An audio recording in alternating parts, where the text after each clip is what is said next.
Tiga calon Bupati Sintang pada Pilkada tahun 2020 ini pada hari Jumat pagi bertempat di Kanopi Center, Desa Baning, Kota Sintang, menghadiri kegiatan yang dilaksanakan Ikatan Jurnalis Sintang dan Penabulu Foundation.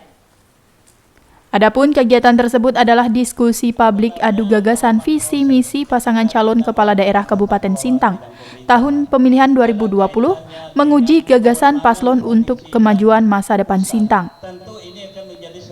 Diskusi publik ini lebih menampilkan atau penajaman visi misi setiap pasangan calon terkait peningkatan kualitas sumber daya alam, baik itu tentang perkebunan, pertambangan, serta penajaman visi terkait mitigasi bencana alam di Kabupaten Sintang.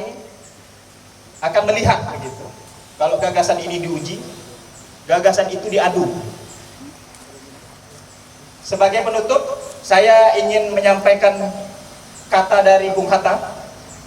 Kewajiban utama seorang pemimpin adalah membaca perasaan rakyat dan memberikan jalan kepada perasaan itu. Seorang pemimpin harus bisa menangkap persoalan rakyat dari yang kecil hingga yang terbesar. Juga mengetahui perasaan mereka yang tidak mampu mereka sampaikan. Terima kasih, selamat berdiskusi. Mari kita dengarkan. Dalam hal ini juga menjadi sebuah perhitungan besar bagi kita. Jarak sempadan sungai menjadi sebuah perhitungan yang besar bagi kita. Apa yang terjadi yang kita ketahui selama kami dan Pak Jarod menjabat. Juga ketika kita melakukan sebuah penelitian, kita lakukan sebuah pengawasan, kita lakukan sebuah pengendalian. Dan pada akhirnya ketika kita memerlukan tenaga yang lebih teknis, tenaga yang lebih inti, tenaga yang memiliki sebuah kewenangan besar dalam tata kelola lingkungan. Dan pada akhirnya apa yang terjadi di daerah kita juga menjadi kesulitan untuk kita memberikan sebuah penataan yang baik dan bersih dalam hal ini. Ada 3 komoditas yang hari ini bisa di kawasan Lada itu kalau sudah ditetapkan, ini menjadi kawasan ekonomi produktif mesti. Bisa coklat, bisa aren, ya, bisa kopi, ya. Coklat bisa di sana karena tanaman itu membutuhkan perlindungan, ya, dari tanaman itu hidupnya coklat, kopi juga, ya. Kopi sangat kita perlukan hari ini. Pagi-pagi kita sudah minum kopi, ya, masyarakat juga minum kopi, ya. Nah, coklat juga kebutuhan dunia cukup tinggi. Aren jelas pengganti gula kita, ya.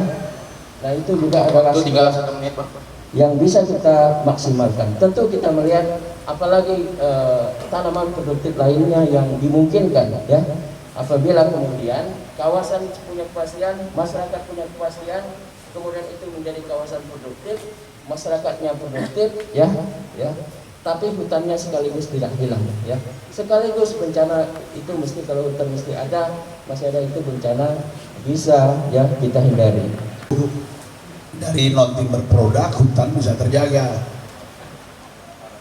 Rotan kita kerjasamakan dengan Cirebon dan sebagainya.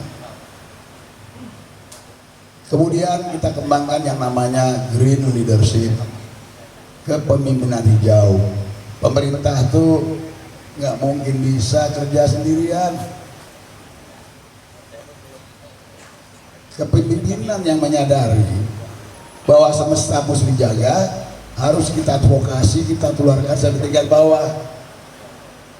2 hutan desa saya keluarkan SK-nya, 7 kawasan eko budaya saya keluarkan SK-nya, 4 pengakuan masyarakat adat, Riam Batu, Anso, ya, kemudian Rioy dan Silit sudah saya keluarkan.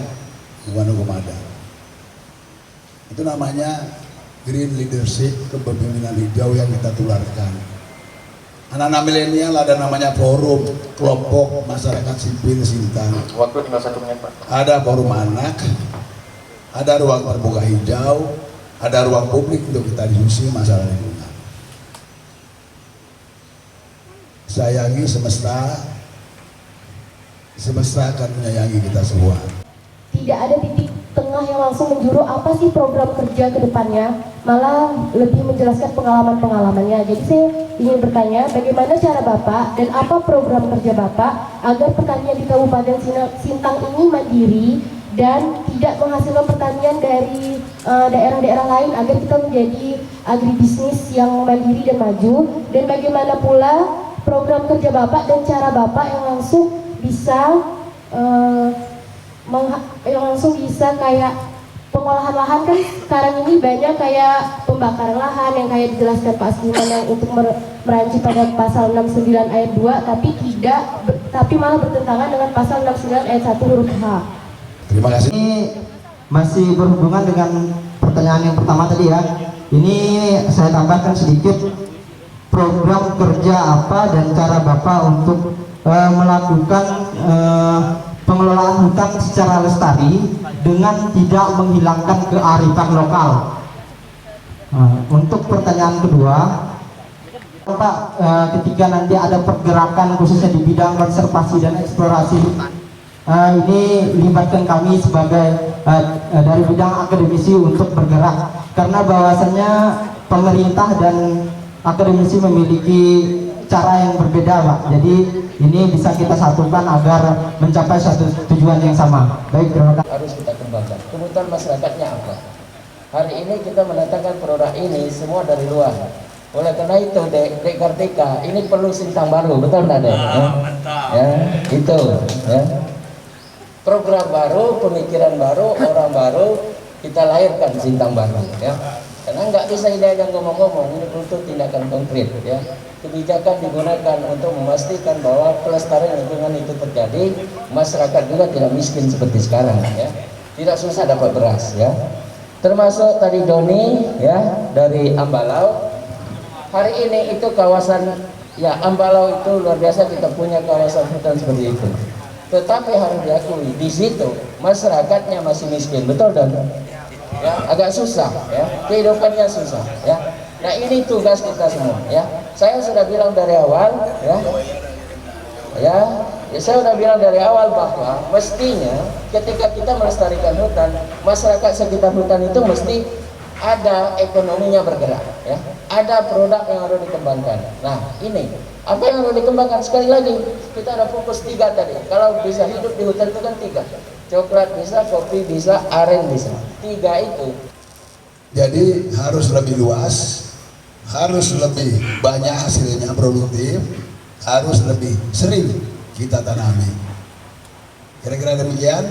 Batasi ekonomi yang merusak sumber daya alam, ya kan. Kemudian kembangkan pertanian yang lebih kreatif, mau sengkuba, kopi, kakao, porang, padi, yang lain-lainnya. Yang kedua, dari mana tadi nih Silvaran itu? Kampungnya mana? Ya, Ambalau adalah kecamatan yang luasnya seluas negara Singapura, seluas DKI Jaya, penduduknya 11.000 lebih. Alhamdulillah, puji Tuhan, puji syukur, kita masih dianugerahi hutan yang rawan seperti di Ambalau. Saya sudah tidur di kepala sungai, ujungnya dari Sungai Melawi 2 kali. Saya pernah ke Buntut Purun, ujungnya Sungai Ambalau.